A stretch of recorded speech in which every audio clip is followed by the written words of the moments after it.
Hey guys, Marsingin here, bringing another Dragon Ball Z Dokkan battle video, and so today I wanted to talk a little bit about the LR Babadi and Majin Buu Prime Battle LR. They are getting their EZA very soon on both versions of the game as part of the Golden Week celebration.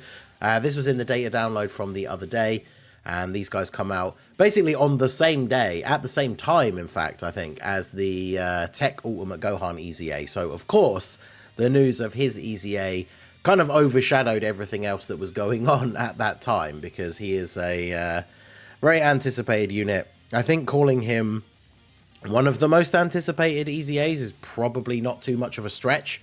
So kind of not surprising that he dominated the discourse. But we did know about this in advance, because we did have, when the celebration info first came out, or at least especially we did on Global, I'm not 100% sure if it was in the news for JP, because I know the Tech Exchange Buu EZA thing wasn't, but we did have the news about the legendary campaign being in the celebration info for these guys. So obviously it was kind of teased ahead of time. Well, I say teased, it was announced ahead of time before we had the details or anything. So the legendary campaign officially kicks off when the unit comes out, I believe, and you get a bunch of rewards for having got the LR all ready to go.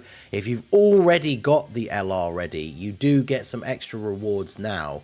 And I believe the time to get those actually does end like when the stuff comes out. So you are missing out on extra rewards if you don't get these guys farmed up straight away. But now is a perfect time to do it. The boost for the event is available. I'll talk about the event a little bit more here in a minute, but we'll just go through the units, abilities and everything first, and then I'll go through the event and stuff like that afterwards here. So this unit post EZA, Majin Buu Saga category lead for 4 key and 150 to stats. Majin Buu Saga, of course, the category of the hour here for Golden Week, getting buff on buff on buff. So very good team. Obviously, you're probably not going to be using them as a leader ideally. Maybe if you are a newer player, free to play, like you don't have any other Majin Buu Saga leads, then 4 key 150 is definitely not the worst leader skill in the world, and certainly can be useful for things like Battlefield and stuff like that, right? Their supers, the 12 key super raises attack and defense for 1 turn, does colossal damage with a high chance to seal and a high chance to stun. So chance to seal is kind of weird. I've never liked that, but they have a chance to stun as well. So I guess it's at least it can be a backup that if you don't get the stun, you could potentially get a seal. I know there's not a lot of events in the game now in terms of what we consider the real end game difficult content, where you can use those effects anyway. We have obviously like the new Babadi's Forces, first stage of the new Majin Buu Saga Red Zone, where a few of those enemies can be stunned.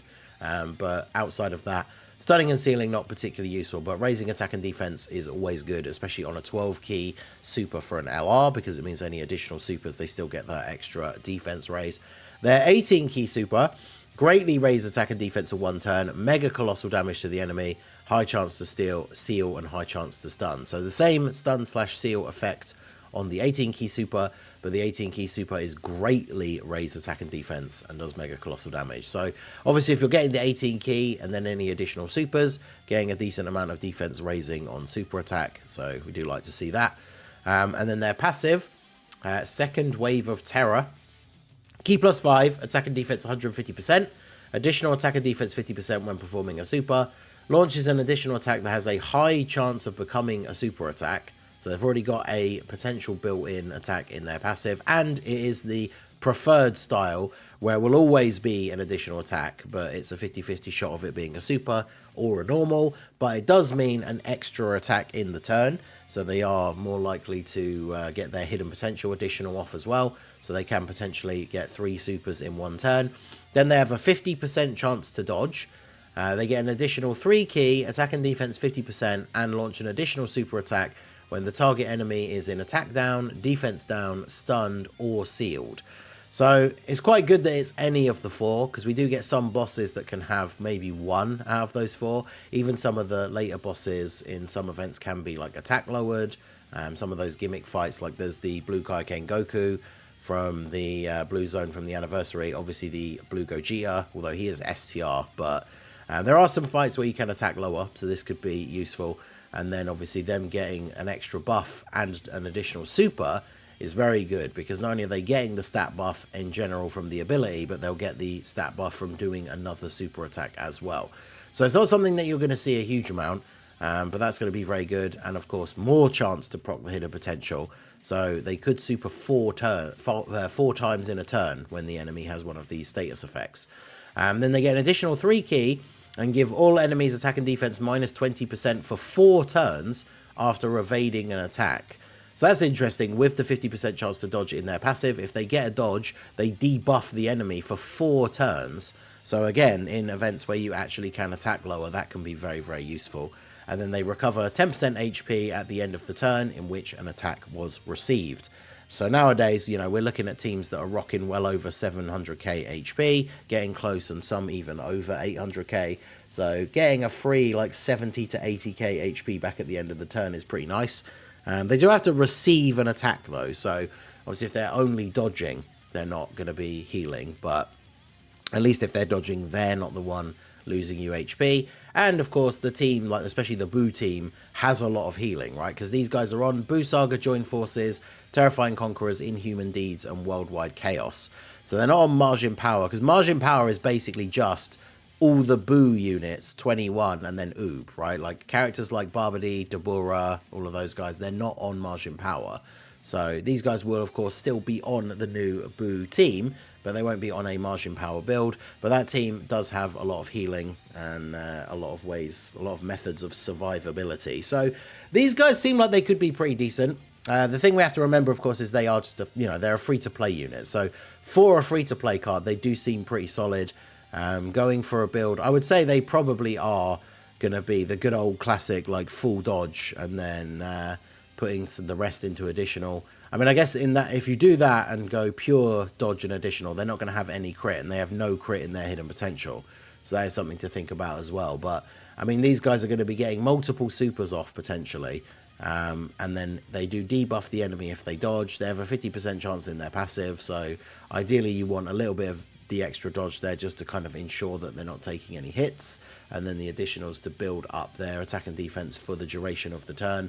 They're a unit that could potentially benefit from all of the hidden potential options, right? So if you're lacking really good silver and gold skill orbs that are like full additional and dodge, because I feel like those are the most prized ones, right? Skill orbs that give additional and dodge are probably the ones that are in the highest demand. But if you have ones that are giving like additional and crit, or maybe dodge and crit, then having some mix of those in there will be nice. Because if these guys are getting one of those turns where they're firing off the 4 supers, if they're critting on those as well, they will be doing a pretty decent amount of damage. So they seem like a solid free-to-play unit. Let me know what you guys think in terms of their build. I'm actually not sure what mine even is. I know I have them rainbowed, but at least you can reverse them all the way to an SSR and farm some extra copies if you want to change their hidden potential. Which does bring us to the event, right? So this is the event, the Bringer of Destruction and Nightmares. You have stage 1 is where you farm the BABADI card. Stage 2, you farm the medals to awaken the SSR to a TUR. And then stage 3 is the one where, of course, you farm the 777 medals. Now, the event does already have the bonus. Majin Buu Saga characters increase the boost percentage. And of course, we have the power level boost in the game now as well. So if you have enough power level to get the thing where you occasionally get extra drops from the event, you can end up getting quite a lot of medals. I know I have a lot of stamina, right? I have the max stamina you can have on global, which I think is 388. In 1 bar of stamina, I farmed up my SA5 copy. I think I had to do the first stage like 3 times. Do the second stage, I think it was 3 or 4 times to awaken to a TUR, and then get all 777 of the medals to awaken that copy, basically in that 1 bar of stamina. Like with the bonus boost from having a full Majin Buu Saga team and occasionally getting that power level boost, you can end up getting like 30, 40, sometimes 50 like medals in 1 run on the second stage, which is good. And of course it's half stamina at the moment as well, so it's only like 12 stamina to do the second stage. So very, very easy to get this guy farmed up if you haven't already. I would say you absolutely want to go ahead and get this guy farmed up in the next couple of days. Like I said at the start, if you have him rainbow before the EZA properly comes out, you get a bunch of extra stones. I think the details are in here. I don't know why the dates are like for 3 years ago in I don't know if this was just wrong on the wiki or something. I don't think there was a... Because the legendary campaign is always when there's the easy A, right? It's not for when, like, the unit comes out. So, maybe, I don't know. Maybe I'm getting confused on if there was a previous legendary campaign or something. I don't know. Maybe the legendary campaign is just for... No, because it's always for the easy. I don't know. This part is confusing me. But these 10 stones, Kais, and, like...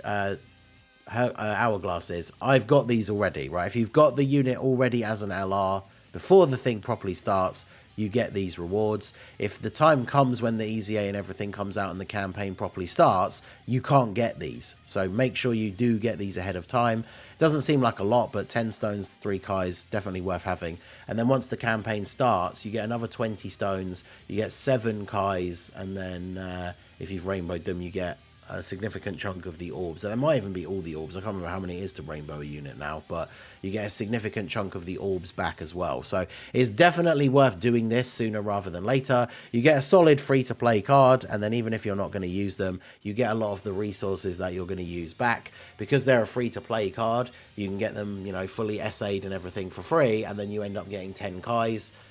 So I think it's definitely worth it. Make sure you guys jump in and do it. Remember, it's only farmable or like drop cards that you can use. And Majin Buu Saga gives you the buff. So there's only 3 LRs, but these guys, even pre-Easy A, do have a Buu Saga leader skill, the BABADI and BABADI. So I used them as the leader, threw the other 2 LRs on there, and then I think I was using like Candy Vegito, the recently Easy A Super Saiyan 3 Angel Goku, I think it was maybe Ghost Dabura. Basically just the easy aid free-to-play units, because they are, of course, the strongest ones.